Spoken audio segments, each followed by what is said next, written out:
Yes, sir, we're officially back at it. This is Boog Nice coming at you with my top 10 action figures of 2017. Let's do it. This ain't for no scalper. You a scalper? Then fuck out shit. This one's for them real collectors. That's army building and posing figures. Marvel Legends, imports, mini maybe I'm fucking with them. Hype beast, we know about you. Stay buying figs, don't know about it. So truthfully, I think I want to look at my top 10 purchases of 2017. Not just action figures, but toy-related things, obviously, but vehicles, other things that I bought that were really fun. It was really just about fun, because, I mean, what are we doing this for? We're doing this because really we all big kids at heart. We're just trying to have a good time, and oftentimes we get lost in other madness and forget that, you know, this is supposed to be our escape and our way to just kind of get away from the everyday things that we're dealing with work and life and all of that stuff. So I wanted to focus on things that I purchased that made me happy, that were really cool, or maybe they had some type of story behind that particular purchase. But yeah, let's get right into it. My number 10 slot. The Figuarts Dragon Ball Z Time Machine. This was a massive piece. I got it for cheap. I got it before it actually jumped up in price on the secondary market. And I put it together with my girl, so that was a fun experience. I don't know, we just had like a lot of jokes, and it was a fun time actually putting it together. It's pretty accurate to the show. It goes great with the SH Figuarts figures, even though it's the Figuarts version. And I really just enjoyed this piece. I have it on display. I keep it on display. I haven't put it away since. And so number 10, the Figuarts Dragon Ball Z Time Machine. And number 9 is going to be the Star Wars Black Series Land Speeder. And a funny story behind this, I think I talked about this in main course, but my man Dave BX had actually stashed the vehicle for me at our local Toys R Us, and then gave me the coordinates, and I went and picked it up. But in the process of me picking it up, one of the managers saw me, and it was just a funny moment. But happy to have this piece. I held out from getting the SDCC version and got the retail version, so I didn't pay an arm and a leg for one. And as I anticipated, it works very, very well with the SH Figuarts Star Wars figures, and I'm happy to have this piece, and I'm looking forward to putting Luke, and once Obi-Wan drops from SHF, putting them together in a speeder. And you know, I had some fun taking pictures with it already, and I thought this was a great piece. I want to see Star Wars Black Series continue on this trend and continue to give us vehicles for 6-inch figures. So number 9, Star Wars Black Series Land Speeder. And number 8 on my list for my top 10 purchases of 2017 is going to be the Mafex Suicide Squad movie Deadshot. This was like a sleeper hit. I didn't expect to like this figure as much, but it was a very, very nice offering from Mafex. I didn't have any issues with quality control or paint. You got a great range of accessories. My one and only gripe with this figure is that Mafex went all over the place with the scale, and this was sort of like a 7-inch scale figure. You had to kind of fudge the scaling and finagle the scaling, but this figure came out very, very nice, and it was definitely one of my favorites in 2017. And a couple of honorable mentions before I get into number 7. I had to make a mention of the Articulated Icons line, but more specifically the Red Ninja. Now, this was not an actual purchase in 2017. I just got it in 2017, so that's why it's not going to really make the list. But having these ninjas and seeing the guys from the Foosh do their thing independently was great, and having these ninjas and using them as army builders and using them across so many different properties, Marvel, DC, you know, ninjas appear and everything, was something that I know a lot of us were looking forward to for a long time. But that long time part of it was part of the issue. I know the line probably lost a little steam with some people because of the time it took for them to actually drop. But this was still one of my funnest things that I got to mess around with in 2017, and seeing a lot of different display artists mess with it throughout the year and showing up in so many different pictures and so many different possibilities, and just people showing their creativity with this was really cool. And another honorable mention was the SH Figuarts Pokemon Ash. This was just a fun figure. Couldn't really make my top 10 because I think he should have been included with a few more accessories and more interchangeable hands and some different things. But this turned out to be really fun, and it's something that was kind of outside of the box for me. I wasn't really a huge Pokemon fan growing up, but this figure just had so much potential fun factor. And then I went out and I was hunting the other Tomy individual, or the 3-packs of Pokemon to kind of pair with this guy, and talking with my boy Danny and him giving me insight on which ones to get and which ones actually scale properly. That was just fun. It was just fun hunting those down and really delving into that world and doing something that was kind of against the norm for me. So I just had to mention Ash here. Coming in at number 7 was the SH Figuarts Captain America Civil War Machine figure. And this was one that I thought I wasn't going to get because initially I had missed the pre-orders, but thanks to my boys at Big Bad Toy Store, they were able to actually hook me up, I guess, when somebody canceled, and they shot me a message and I was able to get this figure. And it was kind of like essential to me putting together my team Iron Man with the SH Figuarts Spidey coming out, and it was just one that I really wanted. And oftentimes, you know, we get so lost in the Iron Man armors that we forget that a lot of these War Machine armors be fire. And this was a dope one, and it was one that I enjoyed shooting. Even though I did have to pay a pretty penny to acquire this piece, it was still worth it. You know, that thrill of the hunt and the anticipation and the uncertainty was really cool. So this was number 7. Coming in at number 6, the Max Factory Figma Deadpool. This was one that I was anticipating for a long time. And despite this figure having quite a few issues, the sculpt was a little funny. It was a little soft. He looked a little feminine. I saw somebody comment that when I reviewed the figure, and I had to agree. And it was an issue with swapping out the legs. So you can put the extra legs that you got with the DX version, the ones that had him in his boxer shorts. And, you know, swapping out those legs was kind of an issue. And despite all of that, this was a really, really fun figure. The fun factor was up there. I took some great shots with this figure, probably some of my most well received in the year, right at the end of the year. I think the shots that I put up on Instagram had got like 1,200 likes or something like that. So that was cool. And it was just fun messing with this figure. When I initially reviewed him, I didn't put him away for like over a week or so. So yeah, this one was cool. Number 6, Figma Deadpool. Coming in at number 5 was the amazing Yamaguchi Revoltech Wolverine.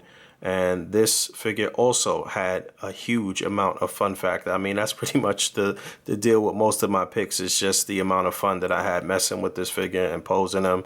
And I took another really great picture that I liked with this figure towards the end of the year. And Revoltech's just doing their thing, man. For somebody who considers themselves a display artist, and posing is probably the foundation. That's the basis for articulated comic book art. Having these Revoltech figures are definitely a treat. I think for anybody who's not even great at posing, having one of these figures and just messing with it when you're just watching TV or whatever the case may be will definitely improve your posing ability. So I love what Revoltech is doing. I pretty much like everything that they've put out so far, maybe except Magneto. I was a little iffy about Magneto, but they on the right track, and I'm loving what they're doing with this line, and this Wolverine was great. Coming in at number 4 was the Mezco Toys 112 Collective Punisher, and this figure was great. They put out both figures this year. They put out the regular release, and then they put out the PX Previews version that had the extra accessories and stuff like that. And this, what you see in front of you, is just like a mashup. I guess it's some of the accessories from the PX version on the regular stock first issue body, if I'm not mistaken. So this figure was dope. Being able to mix and match with all the parts and all those accessories and taking pictures with this guy. Mezco figures photograph exceptionally well. Obviously, they look great. But, you know, my issue with Mezco is the delays and the fact that you spending $80, $90, $100 for a figure that doesn't have a sufficient ankle pivot. Come on now. You got to step it up with that. But this figure was fun. I love the Punisher figure. I think this is probably the best figure that Mezco put out, in my personal opinion. I may be a little biased because, you know, I'm more of a Marvel guy than DC. But this figure was just dope, man. And a couple of honorable mentions before we get into number 3. I talked about Mezco Punisher as my number 4 slot. Deadpool couldn't quite make the slot, but this figure came out very, very nice. But again, my gripe, no ankle pivot. You know, the articulation's got to get stepped up a bit as far as Mezco goes, and in my opinion. But this Deadpool was great, and pairing him up with Punisher in the red and getting a two member squad of the Thunderbolts was cool. So yeah, I'd like to see Mezco explore that option more and do more team building and more world building with their figures, and not just kind of putting out anything that doesn't really match up. But Deadpool was cool. He deserves a mention. And another honorable mention here, the SH Figuarts Dragon Ball Z Super Saiyan 3 Goku. This was great to see them actually redo this figure, because the first figure was trash. Looking back on that figure, I sold him now maybe a year or so ago, maybe more than that. But seeing them redo this figure on this new buck that they've been messing with, and you being able to actually stand him up without a stand, my window of opportunity here is probably slim though, because he might fall over. But it was possible. It wasn't too top heavy. You still needed to mess around with a stand, I guess. This figure came out nice. It deserved a mention. I wouldn't put it in my top 10, but I like the direction that SH Figuarts is going in with their Dragon Ball Z figures, and they keep getting better and better. Number 3 was actually my number 1 Marvel Legends figure of 2017. It's the Man-Thing Build-A-Figure Wave Bullseye, and I just had a lot of fun with this figure, and a lot more fun to come. It's a lot of things that I want to do that I haven't even been able to do just yet with this figure. Displays that I have in my mind and setups that I want to do, and you know, I love that they introduced Bullseye on this buck. It's a great buck. The accessories were great. You know, I already gave this figure high praise in the Marvel Legends top 10 video, so you already know what it is if you saw that video. And yeah, this guy was great. Number 2 was the Mezco SpiderMan Homecoming movie Spider-Man figure, and this figure surprised me. It definitely knocked the SH Figuarts version out of the box. I think this was the best 6-inch offering. They did a really nice job texturing this costume. They gave you the unmasked head. One of my gripes was that they didn't give you enough accessories. A backpack and a phone would have been great, especially considering that they did that with one of their other movie Spider-Man figures, which had one of the worst head sculpts. They did a pretty good job on this unmasked head sculpt, and it was just fun. It was a fun figure to mess around with. I had a good time photographing it, and I'm gonna definitely be taking quite a few more photographs with this figure in 2018. No real quality control issues, and that's great for Mafex. I think they've been moving in the right direction and really stepping it up in quality and in paint, and pretty much every department they've been doing very well. And my number 1 purchase of 2017 was the amazing Yamaguchi Revoltech Spider-Man figure. If you know me, you know Spider-Man's my favorite character.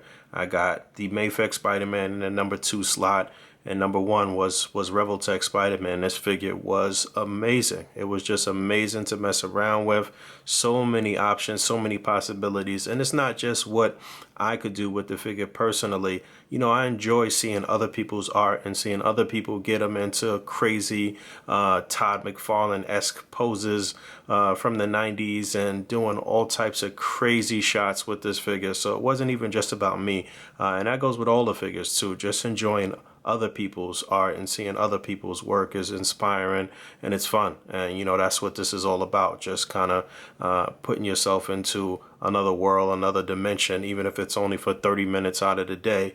And this guy got me through a lot of minutes throughout the day and throughout the year. I just had a really good time messing around with this figure, and it's not done. I mean, it's a classic Spider-Man. It's not a movie figure or anything like that, so you can always use him. You can always put him in stuff, and Revoltech is steadily putting out new characters and building this universe. So this is one I would definitely recommend that you get if you still can get them.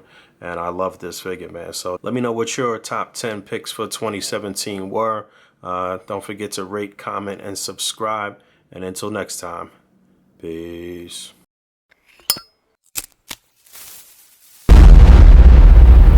That's crispy. So you know what? I totally forgot to mention the Mattel Justice League RC Batmobile, and that probably should have been in like my number 8 slot or something like that. But this was definitely one of my favorite purchases of 2017.